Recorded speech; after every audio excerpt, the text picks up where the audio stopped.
Muti, asisten dokter gigi Yuri.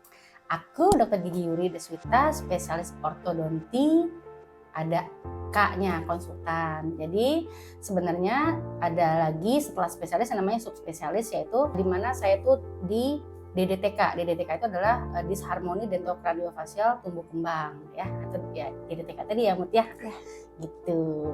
Terus gimana nih Mut? Hari ini kita mau berdiskusi tentang kompetensi kedokteran gigi dan malpraktik kedokteran gigi, Dok. Oke. Jadi Muti ada pertanyaan nih, Dok. Jadi yang Muti tahu selama Muti asisten dokter gigi Yuri, di sini kan banyak yang pasien yang pasang ulang, Dok, sama dokter kan. Pasang behel ya. Pasang behel ulang. Nah, kebanyakan juga itu pasang behel ulang karena sebelumnya pasang nih dokter gigi umum, Dok. Itu sebenarnya boleh nggak sih, Dok? Oke, kita kalau ngomong boleh dan nggak boleh, tentu saja jawabnya nggak. Ini boleh nih, nggak boleh nih, nggak gitu ya. Jadi dasar saya bilang boleh ya, dasar saya bilang nggak boleh itu ada gitu ya. Jadi sekarang yang disebut dengan kompetensi itu apa sih gitu? Mungkin tahu nggak sih?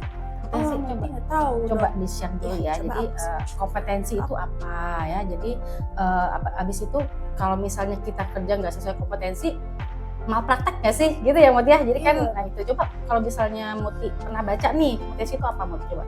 Oke, Muti nemu nih, Dok. Kompetensi itu adalah seperangkat tindakan cerdas penuh pertanggungjawaban yang dimiliki seorang sebagai syarat untuk dianggap mampu oleh masyarakat dalam melaksanakan tugas-tugas di bidang pekerjaan tertentu. Nah ya, berarti ada syaratnya dong. Iya, ya? Dok. Punya potensi harus ada syaratnya ya. Kalau kayak kita punya SIM nih ya, punya license, pasti ada syaratnya. Pokoknya lewat jalan itu harus jangan sampai nabrak kon gitu kan. Kalau nggak dapat kon nggak dapat SIM kan, license kan gitu kan. Jadi untuk dapat kompetensi itu ada syaratnya. Syaratnya apa? Syaratnya apa Mut? Oh enggak? Ayo, harus punya ijazah. Kenapa ijazah? Itu kita kompetensi harus sesuai dengan kurikulum. Terus apa lagi? Harus punya, setelah ijazah kita nanti punya kompetensi. Ya, sertifikat kompetensi ini. Sertifikat kompetensi gitu ya. Habis itu apa lagi? Habis sebelum kita ngurus SIP harus ada kita terregistrasi kan? Ya kan? Mana susah banget ya sih kita ngurusin SIP gue Mut, ya ampun ya. Harus ada STR, surat tanda registrasi. Habis itu baru keluar SIP. Susah nggak kemarin ngurus SIP aku? Susah banget ya. Jadi nggak segampang itu ya. Sampai ditanyain, emang bener nih Dokter Yuri subspesialis DTK gitu kan, sampai ngirim-ngirimin sertifikat kompetensi dan STR segala macam. Jadi segitu sulitnya ya untuk mengurus suatu SIP ya. SIP berarti kita mempunyai izin. Sama yang punya SIM nih, punya izin buat bawa mobil. Bisa nggak anak kita bawa mobil tanpa SIM? Bisa. Ya, tapi nanti ditangkap polisi deh. Iya. Nah, karena kalau misalnya kita lihat nih dari mulai kita kuliah, mungkin nggak dokter gigi cuma belajar cabut gigi dari YouTube. Bisa nggak Mot? Nggak bisa. Nggak bisa ya. Cabut gigi, tahu-tahu dari YouTube, tahu-tahu bisa, tahu-tahu aman pasiennya. Gue bisa gitu. Nggak gitu. Kompetensi itu bukan berarti gue bisa, berarti gue kompeten. Nggak gitu. Ya. Ada tadi alur yang saya bilang, harus ada dia memiliki ijazah. Nah, buat ijazah apa dulu dong waktu itu? Kita harus apa? Harus ujian. Sebelum ujian harus praktik, belajar pas. Iya kan? Belajar nih. Dokter gigi umum nih ya harus belajar dulu dari mulai dia memiliki kognitif namanya. Kognitif itu apa sih? Itu dia tuh kayak dapat ilmu gitu ya. Jadi kayak aku nih ngajarin mahasiswa, aku ajarin ABCD. ABCD nggak suka-suka aku nih, mau ada kurikulumnya namanya. Aku ajarin ini ada kurikulum ini mereka punya kognitif. Kognitif itu ada ilmu. Nah, setelah dia belajar ilmu itu, misalnya ilmu penambalan gigi. Penambal gigi adalah bla bla bla. Kemudian dia praktek. Dia nambal nih di gigi-gigi itu kan dibor-bor nih gigi yang banyak tuh yang gigi kecil-kecil tuh yang Muti lihat kalau misalnya habis cabut gigi kan itu dipakai oleh si mahasiswa kedokteran gigi untuk dibor, kemudian ditambal-tambal sebelum dia benar-benar ke pasien. Gitu nggak Mot? Jadi selama dia belajar tentang penambalan dan lain-lain, pencabutan dan lain-lain, kemudian dia mempraktekkannya itu di dalam suatu praktikum Mot, ya. Itu kita masih namanya preklinik ya, praktikum preklinik. Setelah di preklinik dia S1 dulu, sarjana kedokteran gigi, ya nggak? Iya. Setelah itu ya dia nanti akan masuk ke klinik, koas namanya. Koas. Oke. Di koas dia punya pasien apa aja? Satu misalnya Kalau pasien orto nih, pasien yang selama saya tahu di UI ya, jadi pasien itu orto hanya satu ya. Dulu mungkin pernah 2, sekarang sejak COVID kita satu pasien ya. Itu kita dari mulai analisis ya kelainan maloklusinya apa sampai ke treatmentnya. Cuma satu loh Mut ya. Treatmentnya apa? Yaitu untuk interseptif, yaitu memperbaiki jangan agar nggak lebih parah interseptif. Jadi pakai apa alatnya? Alatnya lepasan Mut. Yang dibuka-buka itu loh pasangnya kayak gigi palsu, cuma dia pakai kawat. Nah itu doang tuh yang gigi dari mulai dia koas sampai dia nanti selesai dokter gigi yang untuk orto cuma satu pasien. Ya, dulu pernah sempat 2 nih ya, sekarang mungkin kan agak sulit ya. Satu pasien, kemudian dia diuji, namanya ujian dokter gigi di bagian orto misalnya, ujian dokter gigi di bagian perio dan lain-lain ya. Setelah itu dia dapat tanda lulus nih, yeay, lulus apa? Dapat ujian ini lulus, belum dapat ijazah loh, belum dapat ijazah loh. Kalau udah lulus dari semua bidang-bidang lainnya, konservasi, perio, bedah mulut, akhirnya dia lulus ujian dan dia akhirnya bisa yudisium, artinya yudisium ya, kemudian keluar nilainya dan dinyatakan nilai itu lulus ya, dia lulus ya, dari semua nilai dia lulus mencapai target, kemudian dia akan dilakukan sumpah dokter gigi.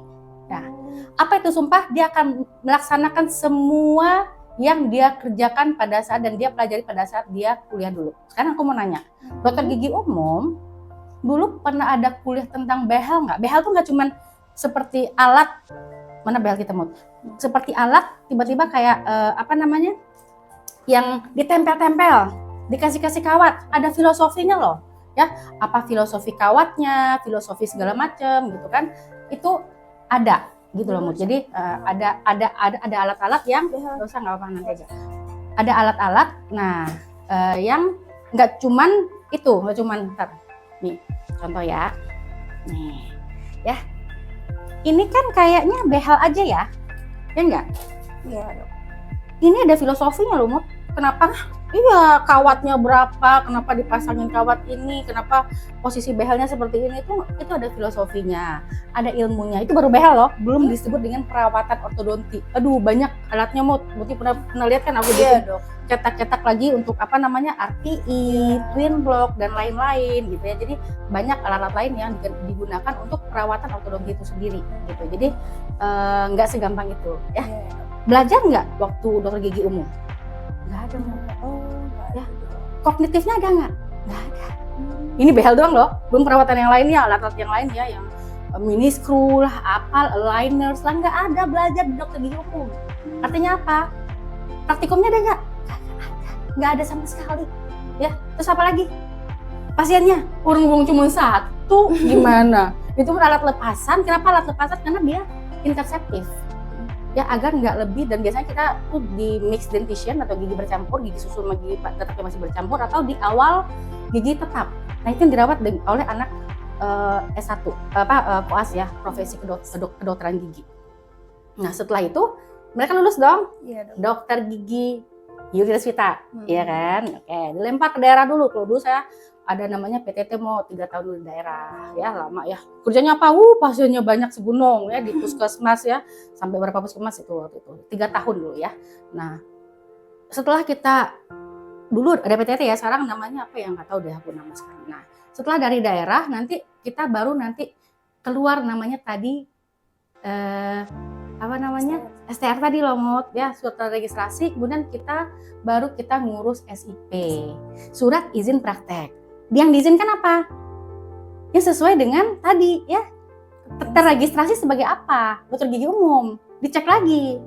Dulu belajarnya apa? Kompetensinya apa? Itu disebut kompetensi. Ada nggak dulu punya pasien? Nah sekarang kalau spesialis itu berapa mau coba pasiennya dulu aku sebelum itu? Nggak tahu kan? Udah coklat. Nah, jadi kalau dulu itu kita ya, kalau kayak di UI kita punya misalnya 20 pasien diskusi nih. Kemudian kita kan semuanya kita rawat ya, nggak cuma dengan behel ya, nggak semuanya dengan behel. Jadi banyak nih alat-alat lain ya yang untuk untuk perawatan orto ya. Kasusnya juga macam-macam ya, ada maklusi kelas 1, kelas 2, kelas 3 ya. Dari 20 pasien itu atau mungkin jadi 30, mungkin ada pasien warisan-warisan dari kakak kelas ya. Jadi nanti yang di meja untuk kita ujian dokter gigi spesialis itu ya ada 10 pasien yang diujiankan. Mungkin 5 di antara itu harus selesai. Bayangin dong kita kuliah cuman ambil spesialis cuman misalnya 2,5 sampai 3 tahun. Bayangin 3 tahun itu harus selesai 5 pasien.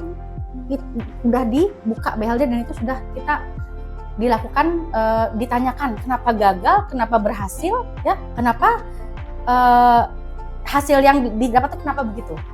Nah gitu ya, kalau misalnya kita memang gagal, berarti ada hal-hal yang diuji pada saat itu. Bisa nggak jawab kenapa gagalnya? Nah itu kalau udah diuji begitu, kita akan lulus sebagai dokter gigi spesialis ortodonti. Berapa pasien, Mut? 20 sampai 30 minimal ya di Indonesia, aku nggak tahu di luar negeri ya. Kemudian diujiankan, kita 10 pasien. Harus buka misalnya 5 misalnya gitu ya. Jadi tuh memang kita udah pernah ngerjain, artinya apa?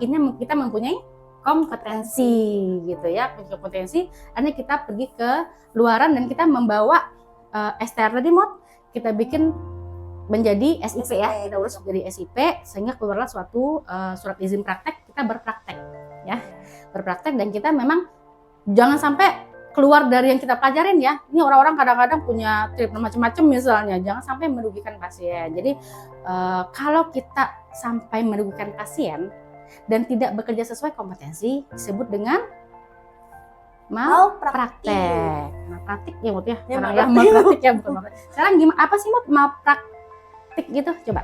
Udah nggak bisa.